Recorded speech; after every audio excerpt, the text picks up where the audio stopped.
Bon, écoutez, je vais me faire l'avocat ce midi de la France qui ne compte pas, de la France rurale, de la France d'en bas, celle qui ne passe pas sa vie sur Internet, sur les réseaux sociaux, qui ne sait pas ou ne veut pas envoyer un courriel, comme ils disent chez France Inter, mais qui préfère envoyer des lettres, qui préfère envoyer sa déclaration d'impôt papier par la poste, la France mal aimée à qui on a déjà supprimé les bureaux de poste et à qui on supprime désormais les boîtes à lettres jaunes dans les villages, les petites communes, où l'on peut donc déposer son courrier. Alors la raison de cette situation, parce qu'on est en train de supprimer donc les boîtes à lettres jaunes dans les petites communes en France, la raison, ces boîtes à lettres jaunes coûtent trop cher. Pourquoi elles coûtent trop cher ? Réponse de la Poste. Parce qu'il faut faire passer le facteur pour ramasser le courrier. Ah ben tu m'étonnes, mais si on ne fait pas passer le facteur pour ramasser le courrier, c'est sûr qu'il risque pas d'être ramassé. Donc voilà, merci la Poste pour cette réponse, qui nous dit aussi, ça c'est vrai, qu'il y a un peu moins de courrier ces derniers temps. Moi je vais vous dire, j'ai une idée Pascal Praud, on veut faire des économies à la Poste, mais une idée toute simple, supprimons les facteurs, comme ça au moins on sera plus embêté, il y aura plus de problème, ça fera des économies. Non mais c'est bien, toujours moins de services utile à la population dans la France rurale, c'est parfait. Alors, j'ai regardé un peu ce qui se passe. Dans l'Oise, par exemple, on supprime les boîtes à lettres de la Poste sans aucun préavis, c'est-à-dire que la Poste avertit pas ni les habitants, n'avertit pas les maires non plus. Résultat des courses. Je rappelle que la Poste est un de nos annonceurs privilégiés. Oui, ben d'accord, mais d'accord. Moi, j'aime beaucoup la Poste. Je vais vous dire, j'aime beaucoup la Poste. Si vous pouviez ne pas nous enlever tous nos annonceurs, je vais vous dire. Mais la Poste peut répondre. Hein, la parole est libre sur Europe 1. Change de ton. Donc il y a aucun problème par rapport à ça. Moi, je veux dire simplement. Moi, j'adore la Poste. Je pense combien de boîtes à lettres sont supprimées ? Écoutez-moi bien, plusieurs milliers. Bon. Donc moi je veux juste te dire une chose. C'est peut-être justifié. La Poste, c'est la culture française.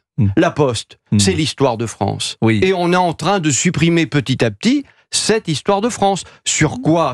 Pour quelle raison ? Sur la modernité, puisque la modernité, effectivement, c'est Internet, et donc on va nous dire qu'il y a de moins en moins de courriers, ce qui n'est pas faux. J'ai des chiffres ici, donc je peux vous les donner. Il n'y a pas de problème. Voilà, il y a 5 ou 6 milliards, attendez, 5 ou 6 milliards de plis distribués par an. C'est vrai que c'est presque moitié moins qu'en 2018. Oui, donc il y a une baisse du nombre de lettres, c'est un fait. Oui, mais je suis d'accord. Non, mais vous êtes d'accord, mais si vous monologuez, je parle avec moi-même, comme si au moins je suis tranquille. Je parle à mon bonnet. Mais il est clair qu'il y a beaucoup de lettres, par exemple, à titre personnel, que j'envoyais il y a 20 ans ou 30 ans. Aujourd'hui, je fais un email. Non, mais d'accord, mais tout le monde ne vit pas à Paris, tout le monde n'est pas dans le coup. Tout le monde n'est pas dans le coup comme vous.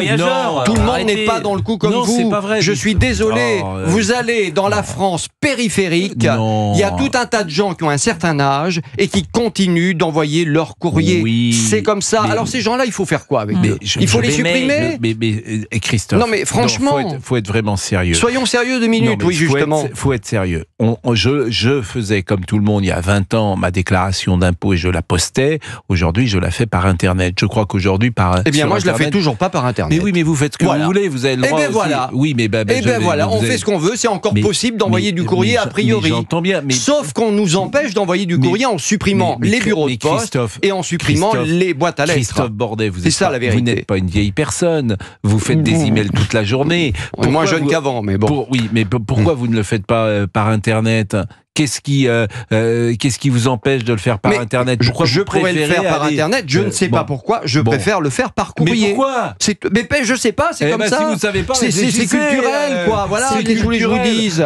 C'est le charme du courrier, encore c'est le charme du courrier. Moi, je reçois encore, je vais vous dire, je reçois encore 2 cartes postales par an au mois d'août, je suis content. Ça me fait plaisir, plus personne n'envoie de cartes postales. C'est scandaleux. Voilà, c'est tout. Alors attendez, moi je veux bien juste une chose. Je veux bien qu'on nous dise que ça coûte trop cher.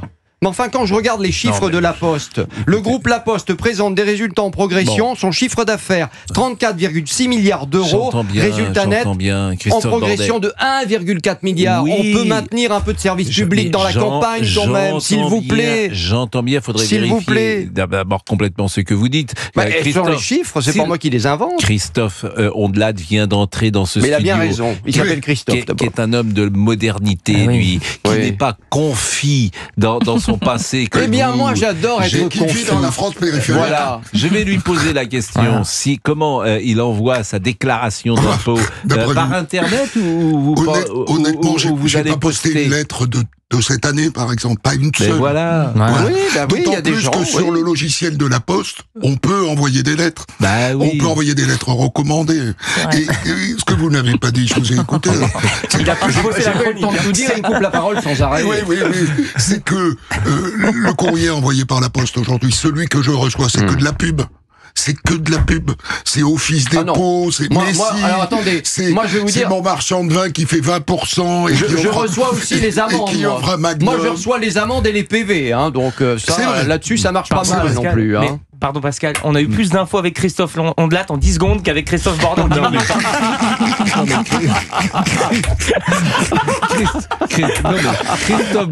Christophe Bordet, non mais c'est vrai que alors faudrait vérifier votre petite boîte aux lettres dans votre petite commune qui a été enlevée. Mais il y en a plein en ce moment. S'il y avait qu'une lettre tous les 36 du mois. Les maires ruraux sont les premiers à monter au créneau pour dire ce n'est plus possible. En tout cas, merci. Pourquoi les ruraux seraient plus idiots que les citadins? Mais moi je dis pas qu'ils sont plus idiots. Aussi bien Internet. Mais s'ils n'ont pas envie.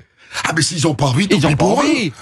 S'ils n'ont pas envie, ils n'ont pas envie. Le service public, c'est important dans les villages. On peut pas à la fois dire on va remettre des cafés, des épiceries, en même temps enlever la poste. On veut faire crever la campagne une fois de plus.